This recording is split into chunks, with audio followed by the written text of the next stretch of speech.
আর মাত্র 10 দিন বা সপ্তাহখানেক আছে। এই সপ্তাহ বা 10 দিনের মধ্যে আপনারা যদি এগিয়ে না আসেন তাহলে আমাদের পরিস্থিতি পুরোটা বছরের জন্য খারাপ হয়ে থাকবে। আমাদের পুরোটা বছরই বারবার আপনাদের সামনে আসতে হবে, আপনাদের সহযোগিতা চাইতে হবে। প্রিয় শুভাকাঙ্ক্ষীগণ, আপনারা সকলে অবগত আছেন চাইল্ড রেনুয়াল স্কয়ার এমন একটা প্রতিষ্ঠান যে প্রতিষ্ঠানে 2 শতাধিকের অধিক বৃদ্ধ বাবা মা, প্রতিবন্ধী শিশু এবং মানসিক ভারসাম্যহীন বোনেরা রয়েছে। আমরা পুরো বছরটাই প্রত্যাশা থাকি রমজান আসবে, রমজান আসলে আমার বৃদ্ধ বাবা মাদের জন্য আপনারা দান, সাদকা, জাকাত পাঠাবেন।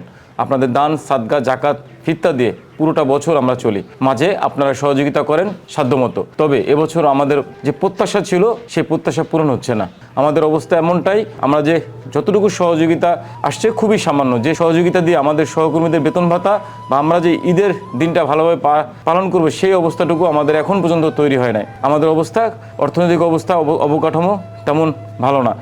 খুবই সামান্য সহযোগিতা আসছে, যে সহযোগিতা দিয়ে আমরা তেমন কিছু করার মতোই থাকবে না। আমাদের যে সহকর্মীদের বেতন ভাতা সেটাও দিতে পারবো না, বা বোনাস তো দূরের কথা। আর মাত্র 10 দিন বা সপ্তাহখানেক আছে। এই সপ্তাহ বা 10 দিনের মধ্যে আপনারা যদি এগিয়ে না আসেন তাহলে আমাদের পরিস্থিতি পুরোটা বছরের জন্য খারাপ হয়ে থাকবে।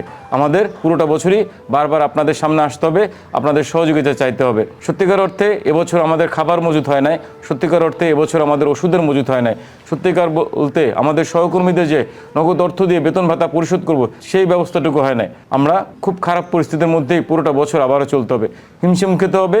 এবং আপনারা যখন আমাদের ফোন দিয়ে বলবেন যে কাউকে আশ্রয় দিতে, তখন আমাদের বলতে হবে যে আমরা আশ্রয় দিতে পারতেছি না, আমাদের সীমাবদ্ধতা আছে, আমাদের অর্থনৈতিক অবকাঠামো নাই, আমাদের খাদ্য সংকট আছে, আমাদের পোশাকের সংকট আছে, আমাদের শুধু সংকটের কথাই আপনাদেরকে বলতে হবে। আমরা প্রত্যাশায় ছিলাম যে হয়তোবা এই রমজানে 2026 সালের রমজানে আমরা ঘুরে দাঁড়াবো, আমরা আপনাদের দান, সহযোগিতা বা ভালোবাসা পাবো।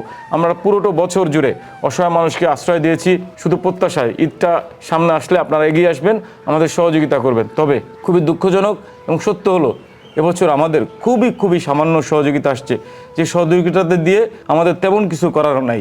আমাদের অনেক প্রত্যাশা ছিল যে এই রমজানে অনেক দান সহযোগিতা আসবে, আপনারা এগিয়ে আসবেন, আপনারা আমাদের দেখতে আসবেন, আপনাদের ভালোবাসা সহযোগিতা আমাদের কাছে আসবে, কিন্তু সেই প্রত্যাশাটুকু পূরণ হয় না। আমাদের প্রতিদিনই যতটুকু সহযোগিতা আসতেছে সেই সহযোগিতা দিয়ে ইফতার, সেহরি সহ দিনের খরচটাই চলতেছে, কিন্তু মজুদ বলতে কিছুই এবছর তৈরি হয় নাই, বা হবে কিনা সেটাও আমরা আশঙ্কাজনক অবস্থায় আছি। আপনারা সহযোগিতা পাঠাচ্ছেন, কিন্তু যে সহযোগিতা আসতেছে সেটা শুধু দিনের খরচটাই চলতেছে। তবে মজুদ বলতে, সংগ্রহ বলতে বা ব্যাংকের একটা অর্থনৈতিক অবকাঠামো এখনও তৈরি হয় না। প্রিয় শুভাকাঙ্ক্ষীগণ, মাত্র 10 দিন বা সপ্তাহখানেক সময় আছে। এই সপ্তাহখানেক বা এই 10 দিনের মধ্যে আপনাদের সকলের সহযোগিতা চাই।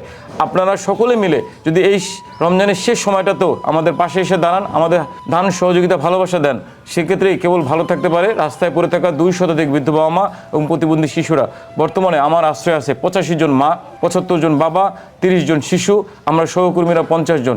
এত বড় বৃহৎ পরিসরে বৃদ্ধ বাবা মাদের সারাটা বছর বহন করতে হবে। একই সাথে প্রতিদিনই কোনো না কোনো বৃদ্ধ বাবা মাকে, প্রতিবন্ধী শিশুকে অথবা পাগলি বোনকে আশ্রয় দিতে হবে। যে কাজটা করতে হলে আমাদের একটা অর্থনৈতিক অবকাঠামো তৈরি করতে হবে, আমাদের খাদ্যের মজুত করতে হবে, আমাদের পোশাকের মজুত করতে হবে, আমাদের ওষুধের মজুত করতে হবে। একই সাথে আমাদের সহকর্মী যারা আছে তাদের বেতন ভাতার অর্থের একটা অবকাঠামো তৈরি করতে হবে, যেটা কোনো কিছু এবছর হয় নাই। প্রিয় শুভাকাঙ্ক্ষীগণ, আপনাদের কাছে বিনতি, অনুরোধ, হাত করে জোর অনুরোধ করতে চাই, এই যে সপ্তাহ বা 10 দিন যে সময়টা আছে, এই সপ্তাহ বা 10 দিনের মধ্যে আপনারা যে যাতটুকুই দান করবেন, সাদকা, জাকাত, ফিতরা দিবেন, দয়া করে অনুগ্রহপূর্বক আমাদের অসহায় বৃদ্ধ বাবা মা, প্রতিবন্ধী শিশু এবং মানসিক ভারসাম্যহীন পাশে এসে দাঁড়াবেন। আপনার দান, সাদকা, ভালোবাসায় অর্থেই অসহায় মানুষের আশ্রয়স্থলটাকে ভালোভাবে চলমান রাখতে পারে। আপনাদের সকলকে বিনতি অনুরোধ করতে চাই, এবছরের আপনার দান, সাদকা, ফিতরা নিয়ে আমাদের চাইল্ড রেনুয়াল স্কয়ার পরিবারের পাশে এসে দাঁড়াবেন। সবাই ভালো থাকবেন। আল্লাহ হাফেজ।